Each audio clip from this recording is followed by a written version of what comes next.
আসসালামু আলাইকুম রহমতুল্লাহি বারাকাতুহু। দর্শক, আজ আমরা শিখব অ্যাজ সুন অ্যাজ এর ব্যবহার। আমরা অনেক সময় এগুলো ব্যবহার যখন করে থাকি, কিভাবে ব্যবহার করবো সে বিষয়গুলো জানি না। আজ আমরা সেটা শিখে নেব ইনশাল্লাহ। আমরা অনেক সময় বলি যে ডাক্তার ডাকো যত দ্রুত সম্ভব, যত তাড়াতাড়ি সম্ভব ডাক্তার ডাকো। তখন আমরা এটাকে কিভাবে ইংলিশে বলবো? Call in a doctor as soon as possible.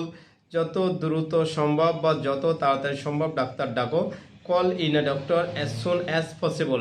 এরপরে আমরা কিন্তু বলে থাকি যে বিভিন্ন ধরনের সেন্টেন্স আমরা তাকে আসতে বলো, tell him to come as soon as possible, অর্থাৎ তাকে আসতে বলো যত তাড়াতাড়ি সম্ভব। তো দর্শক, আমরা এইভাবে যদি ইংলিশ ল্যাঙ্গুয়েজ খুব চমৎকারভাবে শিখতে পারি, তাহলে আমাদের সামনে যে ব্যারিয়ারগুলো আছে সেগুলো ইনশাল্লাহ আশা করি আর সমস্যা হবে না, আর এগুলো আমরা ওভারকাম করতে পারবো। ততক্ষণ পর্যন্ত যারা এখনও পর্যন্ত আমাদের চ্যানেলটিকে সাবস্ক্রাইব করেননি, সাবস্ক্রাইব করে ফেলুন নিত্য নতুন ভিডিও আপডেট পাওয়ার জন্য, এবং পাশে থাকা বেল আইকনটা ক্লিক করুন নেক্সট ভিডিও আপনাদের কাছে পৌঁছে যাওয়ার জন্য। ভালো থাকবেন সবাই। আসসালামু আলাইকুম রহমতুল্লাহি ওয়া বারাকাতুহু।